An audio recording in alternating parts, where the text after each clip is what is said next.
ৰাতেৰ বুকু দেখা পালো তোমাৰ ছবি ধৰা দিলা গোপনে আহি হিয়াৰ কোনা তুমি যেমন শুকান মন নিয়ৰৰে চেঁচাটো পাৰ নামি অহা ৰ'দৰে নৈ মোৰ দেহৰ প্ৰতি পুৱা ধুমুহাৰ সতে মোৰ বহু যুগৰে আপোন এধাৰৰ চামন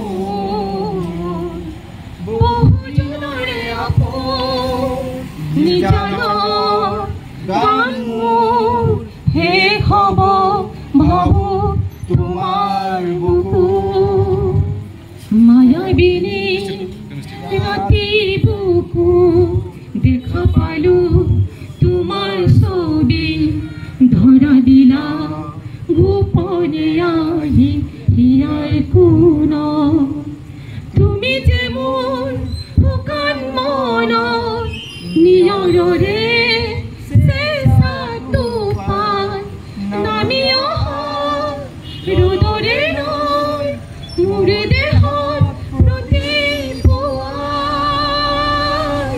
ধুমুহাৰ সতে মোৰ বহু যুগৰে নাচো এধাৰৰ ভাষা মোৰ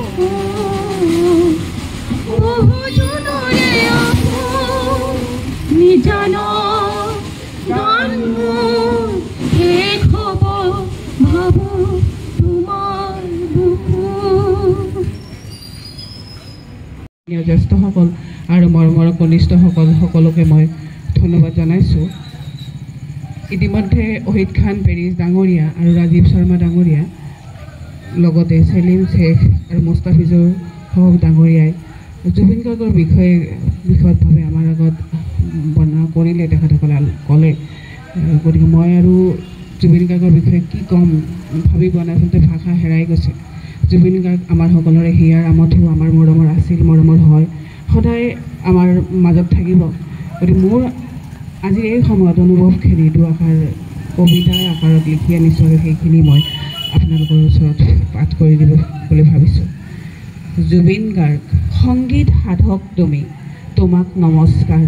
সংগীত জগতৰ ফুটা তৰা, বৰঙণি তোমাৰ অসীম অপাৰ।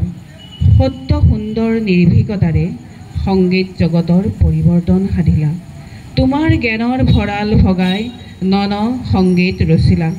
তোমাৰ গমনত যেন খহি পৰিল অসম আকাশৰ এটি উজ্জ্বল নক্ষত্ৰ। এইখিনিতে মই মোৰ ক্ষুদ্ৰ বক্তব্যৰ সামৰণি মাৰিলোঁ।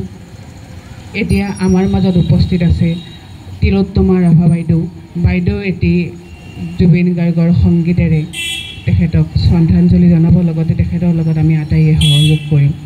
মই বাইদেউক মাইক্ৰফোনটো আগবঢ়াই দিছোঁ।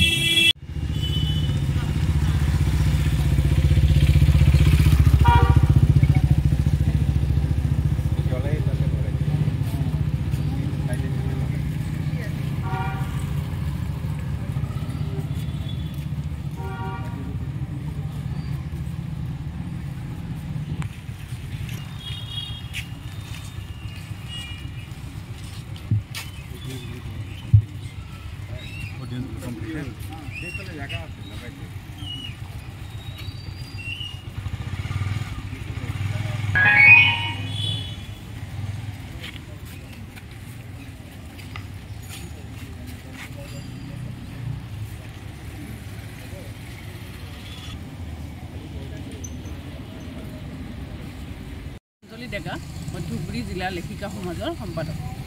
কি কাৰ্যসূচী আছিল আজি আপোনালোকৰ? আজি আমি ধুবুৰী প্ৰেছ ক্লাবৰ বাকৰিত ধুবুৰী জিলা লেখিকা সমাজৰ তৰফৰ পৰা জুবিন গাৰ্গৰ শ্ৰদ্ধাঞ্জলি অনুষ্ঠান অনুষ্ঠিত কৰিছোঁ।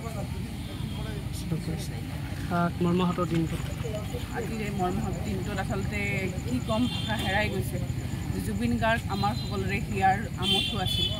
জুবিন গাৰ্গ সদায় আমাৰ অন্তৰত থাকিব।